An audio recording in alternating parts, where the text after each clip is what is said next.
Everyone, welcome to my channel law behaviour. आज हम लोग सेक्शन 16 के बारे में जानेंगे, UP urban premises regulation of tenancy act की। बेसिकली चैप्टर 4 की हम बात कर रहे थे, जो कि सेक्शन 12 से लेकर के 20 तक दिया गया है। आज हम उसकी सेक्शन 16 के बारे में समझेंगे।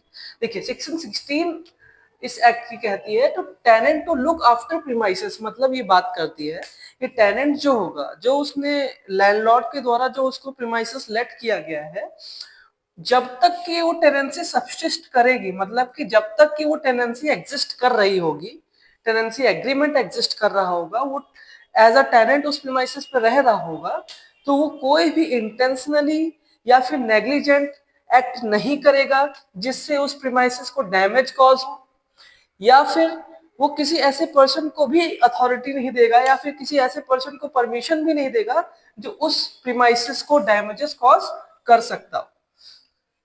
During the subsistence of tenancy, अगर कोई भी पर्सन एज अ टेनेंट किसी प्रीमाइसेस पे रह रहा है तो उसको किसी भी रूप में उस प्रीमाइसेस को डैमेज कॉज नहीं करना है, और साथ ही साथ में किसी को परमिशन भी नहीं देनी है कि उस प्रीमाइसेस को डैमेज कॉज कर सके। मान लीजिए अगर उस प्रीमाइसेस में कोई ऑटोमेटिकली डैमेज कॉज हो रहा है, जैसे कि दीवार का चटकना या फिर पानी छूने लगना, ऐसे कोई भी डैमेजेस हो रहे हैं तो उसकी इंफॉर्मेशन उसको लैंडलॉर्ड को दे दी होगी। सेक्शन 16 बोलता है कि अगर कोई भी डैमेजेस हो भी जाते हैं तो उसकी इंफॉर्मेशन टेनेंट लैंडलॉर्ड को देगा। ठीक है, inform about damages to the landlord. और जैसे कि उसको टेनेंट को प्रीमाइसेस लेट किया गया था, लेट करते समय जिस कंडीशन में प्रीमाइसेस था उसी कंडीशन में प्रीमाइसेस रहने योग्य टेनेंट को रखना होगा, और वो उसको रीजनेबली केयर करेगा प्रीमाइसेस की, और साथ ही साथ में उसके कंटेंट्स की मीनिंग, इस कंटेंट का मीनिंग जैसे कि कोई भी फिटिंग है, फिक्सचर है, कोई दरवाजे है, खिड़की है, कोई भी ऐसी चीज लगी हुई है जो प्रीमाइसेस के साथ में उसको मिली हुई थी, जैसे कि फर्नीचर हो गया, तो मतलब कोई भी कंटेंट है तो उसको रीजनेबली केयर करना पड़ेगा, और उसको ऐसा केयर करेगा जैसे वो खुद की संपत्ति हो उसकी, और उसको हैबिटेबल कंडीशन में टेनेंट को रखना होगा। तो सेक्शन 16 बेसिकली क्या बोल रही है, मैं एक बार फिर रिपीट कर देता हूं कि during the subsistence of tenancy, जब तक की टेनेंसी एग्जिस्ट कर रही है तो ये ड्यूटी होगी, ये ऑब्लिगेशन है टेनेंट की कि वो कोई भी इंटेंशनली या नेग्लिजेंटली कोई भी डैमेज कॉज नहीं करेगा उस प्रॉपर्टी, मतलब की प्रीमाइसेस में, या फिर और किसी भी पर्सन को ये परमिशन नहीं देगा कि उस प्रीमाइसेस को वो डैमेज कॉज कर पाए। अगर कोई डैमेज कॉज हो भी जाता है तो वो इन्फॉर्म करेगा लैंडलॉर्ड को और रीजनेबली केयर करेगा प्रीमाइसेस की, उसमें उसके कंटेंट की, कोई भी फिटिंग फिक्सचर है उसके साथ में उसकी, और उसको हैबिटेबल कंडीशन में रखेगा जैसे कि उस समय थी वो प्रॉपर्टी जब वो प्रॉपर्टी उसको लेट की गई थी। आइए देखते हैं सेक्शन 17 को। हम बात करेंगे अब सेक्शन 17 की। सेक्शन 17 इस चैप्टर का ये बात करता है कि हम प्रीमाइसेस में, हम यानी कि लैंडलॉर्ड प्रीमाइसेस जो कि लेट किया गया है टेनेंट को, कब उसमें एंटर कर सकता है और उसके रिगार्डिंग क्या क्या कंडीशंस है। तो लैंडलॉर्ड इंटर कर सकता है किसी भी प्रीमाइसेस में जो कि लेट किया गया है टेनेंट को फॉर द फॉलोइंग पर्पसेस, मतलब कि जो कि इस सेक्शन में पर्पसेस बताए गए हैं उस पर्पसेस से वो एंटर कर सकता है, या फिर जो कंडीशन उन्होंने टेनेंसी एग्रीमेंट में लिख दी है उस कंडीशन पे, उस सर्कमस्टेंसेस में वो एंटर कर सकता है।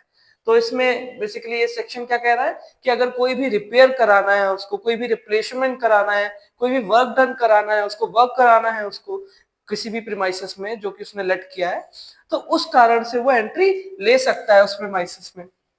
या फिर उसे ये चेक करना है कि वो जो प्रीमाइसेस उसने लेट किया है वो हैबिटेबल कंडीशन में है या फिर नहीं, वो रहने योग्य है या फिर नहीं, तो उस कंडीशन में भी उस चीज को वो चेक करने के लिए भी वो काम कर सकता है, वो एंटर कर सकता है वहां पे और वो सब जांच कर सकता है। या फिर कोई ऐसी कारण हो सकता है, कोई अदर कॉज हो सकता है जो कि स्पेसिफाइड है उनके टेनेंसी एग्रीमेंट में, जो उन्होंने सेक्शन 4 के अकॉर्डिंगली किया था। अगर आपने मेरे प्रीवियस वीडियो नहीं देखे हैं तो आप उसको जाके एक बार देख लें ताकि आप इसको अच्छे से समझ पाए। तो अगर उन्होंने कोई भी टेनेंसी एग्रीमेंट किया था और उसमें उन्होंने कोई भी कारण लिख दिए जिससे उन्होंने बोला कि हम उसको एंट्री लेंगे, हम इस कारण से एंट्री ले सकते हैं, मान लीजिए टेनेंट ऊपर रहता हो, लैंडलॉर्ड नीचे रहता हो, तो उसको कोई चीज यूज करनी हो, उस कारण से वो एंट्री ले रखा है, एंट्री लेने का कंडीशन लगा रखा है उस एग्रीमेंट में, तो उस कारण से भी वो एंट्री कर सकते हैं। बट एंट्री करने से पहले, एंट्री करने से पहले या फिर वो एंट्री लैंडलॉर्ड कर रहे हो या फिर वो प्रॉपर्टी मैनेजर कर रहे हो। प्रॉपर्टी मैनेजर हमने डेफिनेशन क्लॉज में पढ़ाया हुआ है, प्रॉपर्टी मैनेजर लैंडलॉर्ड का एजेंट होता है जो टेनेंट से डील करते हैं। तो लैंडलॉर्ड या फिर प्रॉपर्टी मैनेजर जब भी एंट्री करेंगे तो वो 24 आवर्स पहले नोटिस देंगे, ईदर इन रिटन फॉर्म और इलेक्ट्रॉनिक फॉर्म। इलेक्ट्रॉनिक फॉर्म में या फिर रिटन फॉर्म में नोटिस दी जाएगी टेनेंट को कि हम एंटर कर सकते हैं, एंटर करने वाले हैं किसी भी पर्पसेस के लिए जो भी इसमें दिए गए।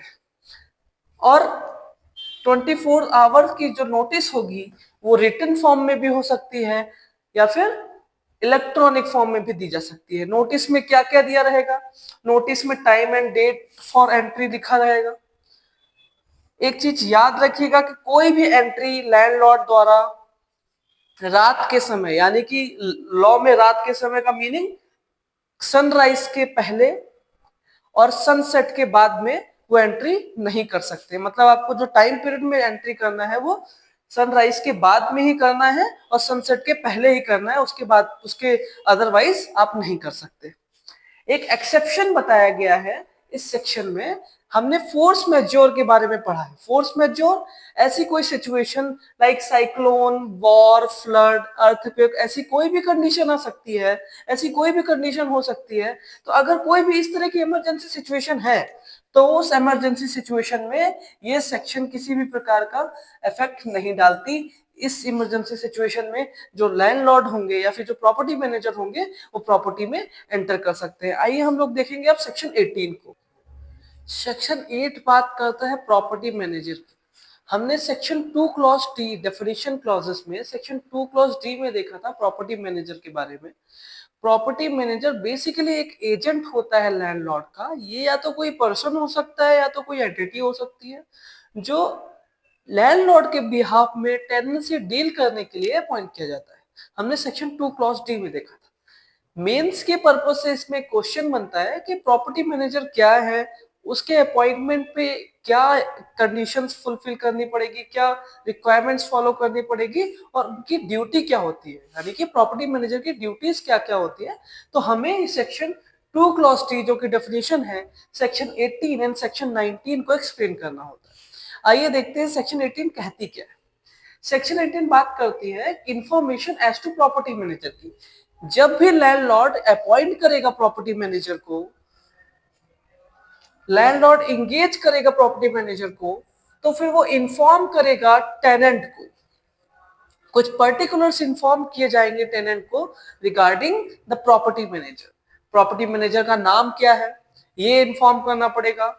प्रॉपर्टी मैनेजर को ऑथराइजेशन का प्रूफ क्या है, किस प्रूफ से आपने, किस जो डॉक्यूमेंट है जो ऑथराइजेशन का, उसको आपको टेनेंट को देना पड़ेगा एज अ प्रूफ। और किस पर्पस के लिए, कोई स्पेसिफिक पर्पस भी हो सकता है, या तो वो मेंटेनेंस के लिए कर सकते हैं या रेंट रिसीविंग के लिए हो सकता है या फिर सभी के लिए हो सकता है। तो अगर कोई स्पेसिफिक पर्पस है तो उसको भी आपको इन्फॉर्म करना है। कितने पीरियड तक के लिए आपने ऑथराइज किया है वो भी इन्फॉर्म करना पड़ेगा टेनेंट को। और अगर प्रॉपर्टी मैनेजर कोई पर्सन है तो कोई बात नहीं, अगर कोई वो लीगल एंटिटी है तो इस केसेस में लीगल एंटिटी कोई भी कॉर्पोरेशन हो सकती है, कोई कंपनी हो सकती है, कोई एजेंसी हो सकती है। तो अगर कोई लीगल एंटिटी है तो उसका भी नाम आपको इन्फॉर्म करना पड़ेगा। और उस लीगल एंटिटी की से उस लीगल एंटिटी से कोई भी पर्सन जो उनके लीगल एंटिटी के बिहाफ में टेनेंट से डील करने वाला होगा, उस पर्सन के बारे में भी उसको लैंडलॉर्ड को बताना पड़ेगा टेनेंट को। ठीक है, तो ये सारी इंफॉर्मेशन दी जाएंगी जब भी लैंडलॉर्ड इंगेज करेगा किसी भी प्रॉपर्टी मैनेजर को टेनेंट से डील करने के लिए, टेनेंट से रेंट रिसीव करने के लिए या फिर कोई भी अदर रिक्वायरमेंट्स के लिए जो प्रॉपर्टी मैनेजर अगर अपॉइंट किया जाएगा तो ये पर्टिकुलर्स आपको फॉलो करने पड़ेंगे। तो ये सेक्शन 18 बात करती है। फर्दर सेक्शन 19 ये बताती है कि प्रॉपर्टी मैनेजर की ड्यूटीज क्या क्या होती है, प्रॉपर्टी मैनेजर अपॉइंट किस लिए किया जाता है। तो 2D में तो हमको बताया गया है जनरली कि किस लिए अपॉइंट किया जाता है, पर सेक्शन 19 एक्सप्लेन करता है कि किस लिए प्रॉपर्टी मैनेजर अपॉइंट किया जाता है, ड्यूटीज क्या क्या होती हैं प्रॉपर्टी मैनेजर की, और कॉन्सिक्वेंसेस क्या क्या होते हैं प्रॉपर्टी मैनेजर के अगर वो उन ड्यूटीज को, उन इंस्ट्रक्शंस को जो उनको दिए जाते हैं लैंडलॉर्ड के द्वारा, अगर वो उनको फुलफिल नहीं करते हैं या फिर उनका कॉन्ट्रावेंशन करते हैं। तो सेक्शन 19 ये कहती है कि प्रॉपर्टी मैनेजर की ड्यूटी होगी कि वो रेंट कलेक्ट करे टेनेंट से। अगर कोई भी प्रीमाइसेस में एसेंशियल रिपेयर्स कराने हैं जिसकी जिम्मेदारी लैंडलॉर्ड को दी गई है, तो उस एसेंशियल रिपेयर्स की भी जिम्मेदारी प्रॉपर्टी मैनेजर की होती है। फर्दर, अगर कोई भी प्रीमाइसेस में इंस्पेक्शन करना है तो इंस्पेक्ट भी प्रीमाइसेस में प्रॉपर्टी मैनेजर द्वारा किया जा सकता है।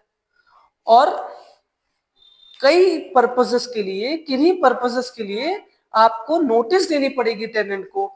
टेनेंट को नोटिस प्रॉपर्टी मैनेजर देते हैं रिगार्डिंग मेंटेनेंस, कोई मेंटेनेंस करना है प्रीमाइसेस में, उसके लिए नोटिस दी जा सकती है। अगर रेंट डिले हो रहा है, अरियर ऑफ रेंट के लिए भी आपको नोटिस देनी पड़ सकती है, नोटिस दिया जा सकता है। रेंट रिवाइज हो रहा है तो उसके लिए भी नोटिस दिया जा सकता है प्रॉपर्टी मैनेजर द्वारा। अगर प्रीमाइसेस को वेकेट कराने की नोटिस देना है तो भी प्रॉपर्टी मैनेजर दे सकते हैं। अगर रेंट को रिन्यू करना है, टेनेंसी एग्रीमेंट को रिन्यू करना है, तो उसके रिगार्डिंग भी नोटिस प्रॉपर्टी मैनेजर द्वारा दी जाती है। साथ ही साथ अगर कोई भी डिस्प्यूट हो जाता है टेनेंट और लैंडलॉर्ड के बीच में रिगार्डिंग प्रीमाइसेस या रिगार्डिंग रेंट, कोई भी डिस्प्यूट हो जाता है तो उसके रिजोल्यूशन में भी हेल्प करते हैं प्रॉपर्टी मैनेजर। और कोई भी अदर मैटर, कोई भी इंस्ट्रक्शन जो कि लैंडलॉर्ड द्वारा दिए जाएंगे उनको भी फुलफिल करना होगा प्रॉपर्टी मैनेजर को। ये सारी ड्यूटीज प्रॉपर्टी मैनेजर की सेक्शन 19 में बताई गई। सेक्शन 19 ये भी कहता है कि अगर उन ड्यूटीज का कॉन्ट्रावेंशन किया जाएगा, अगर उन ड्यूटीज को ब्रीच किया जाएगा, जो कि दिए गए ये पर्टिकुलर्स को ब्रीच करना या फिर लैंडलॉर्ड के इंस्ट्रक्शन को ब्रीच करना आता है जिनमें, अगर उनका कॉन्ट्रावेंशन किया जाता है, ब्रीच किया जाता है, तो रेंट अथॉरिटी लैंडलॉर्ड की एप्लीकेशन पे आपको यानी कि प्रॉपर्टी मैनेजर को रिमूव कर सकती है। ठीक है, उनके रिमूवल का भी प्रोविजन दिया गया है कि अगर कॉन्ट्रावेंशन किया जाता है उनके द्वारा तो लैंड रेंट अथॉरिटी द्वारा उनको रिमूव कर दिया जाएगा। आइए देखते हैं इस चैप्टर की लास्ट सेक्शन को, सेक्शन 20 को।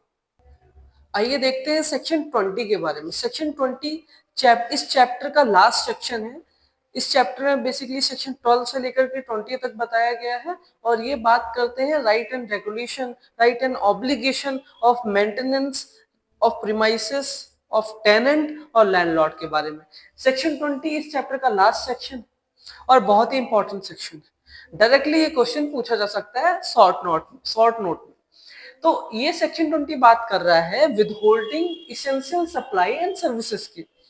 अगर कोई essential supply and services, basically essential supply and services कैसे, वाटर हो गया, इलेक्ट्रिसिटी हो गया, या ऐसी कोई भी सर्विस जो कि इसेंशियल है रिगार्डिंग हैबिटेशन इन प्रीमाइसेस, तो उस इसेंशियल सर्विसेज को, उस इसेंशियल सप्लाईज को विथहोल्ड यानी कि रोका नहीं जा सकता, ना तो प्रॉपर्टी मैनेजर द्वारा या ना तो लैंडलॉर्ड द्वारा, और ना ही लैंडलॉर्ड और प्रॉपर्टी मैनेजर किसी अन्य पर्सन द्वारा इसको विथहोल्ड करा सकते हैं। ये ड्यूटी है, ये ऑब्लिगेशन है उनके पे कि इसेंशियल सप्लाई एंड सर्विसेज को विथहोल्ड नहीं कराना है एज पर सेक्शन 20। बट अगर विथहोल्ड करा लिया जाता है यानी कि रोक लिया जाता है एसेंशियल सप्लाईज को और सर्विसेज को इन्हीं पर्सन द्वारा, तो rent authority on application of tenant, application करने पे टेनेंट के द्वारा लैंड अथॉरिटी को, वो एग्जामिन कर सकती है ये मैटर और एक इंटरिम ऑर्डर पास कर सकती हैं और ये डायरेक्ट कर सकती है रेंट अथॉरिटी कि आप जो इसेंशियल सप्लाई एंड सर्विसेज है उसको इमीडिएटली रिस्टोर करें। इमीडिएटली रिस्टोर करने का ऑर्डर, इंटरिम ऑर्डर पास करा जा सकता है इस सेक्शन के द्वारा रेंट अथॉरिटी द्वारा। ठीक है, अब रेंट अथॉरिटी जब ये एप्लीकेशन आएगी तो इंटरिम ऑर्डर तो पास कर ही दिया जाएगा, साथ ही साथ जो फाइनल ऑर्डर होगा within 1 month of application inquiry conduct करा के रेंट अथॉरिटी को पास करना होगा। Rent authority within 1 month of application ये जो फाइनल ऑर्डर है उसको पास करेगी regarding withhold of essential supply and services. तो उसको रिस्टोर करने का भी ऑर्डर दिया जा सकता है एज पर द सर्कमस्टेंसेस, अगर जैसे हैं उस हिसाब से ऑर्डर दिया जाएगा। पर इंटरिम बेसिस पे, प्राइमा फेसी बेसिस पे ये ऑर्डर दे दिया जाएगा कि आप एसेंशियल सप्लाईज को, सर्विसेज को इमीडिएटली रिस्टोर करें। अगर आफ्टर हियरिंग बोथ साइड, दोनों पक्षकारों को सुनने के बाद में ये लगता है, ये कंक्लूजन निकलता है कि एसेंशियल सप्लाई एंड सर्विसेज सच में विथहोल्ड करी गई थी, तो कॉम्पनसेशन पे करने का, टेनेंट को कॉम्पनसेशन पे करने का ऑर्डर दिया जा सकता है रेंट अथॉरिटी द्वारा। कितना कॉम्पनसेशन पे किया जाएगा? 2 मंथ के रेंट के इक्वल, जितना रेंट है 2 मंथ्स का उतने रेंट के इक्वल कॉम्पनसेशन पे करने का ऑर्डर दिया जाएगा, जो भी लॉस हुआ है टेनेंट को इस विदहोल्ड से। किसको पे करना होगा? टेनेंट को पे करना होगा। किसके द्वारा पे किया जाएगा? लैंडलॉर्ड या फिर प्रॉपर्टी मैनेजर के द्वारा पे किया जाएगा। बट ऐसा भी हो सकता है कि टेनेंट ने फॉल्स एंड फ्रिवुलस, वेक्सिशियस एप्लीकेशन कर दी हो रेंट अथॉरिटी को। तो इस कंडीशन में अगर ये एप्लीकेशन जो इसमें की गई है सेक्शन 20 के क्लॉज 1 में, अगर वो फॉल्स है, फ्रिवुलस है, वेक्सिशियस है, मतलब तंग करने वाला एप्लीकेशन किया गया है, झूठा एप्लीकेशन किया गया है, तो टेनेंट के ऊपर पेनल्टी इंपोज करी जा सकती है 2 मंथ्स के रेंट के इक्वल। 2 मंथ्स के रेंट के इक्वल उसको पेनल्टी के रूप में देना पड़ सकता है। तो बेसिकली सेक्शन 12 से लेकर के 20 तक हमने देख लिया है। ये chapter right and obligation of tenant and landlord की बात करता है। अगर आपका कोई भी डाउट है तो आप कमेंट सेक्शन में पूछ सकते हैं, और अगर आपको ये वीडियोस अच्छे से समझनी है तो हमारी प्रीवियस वीडियो को जरूर देखें। Thank you.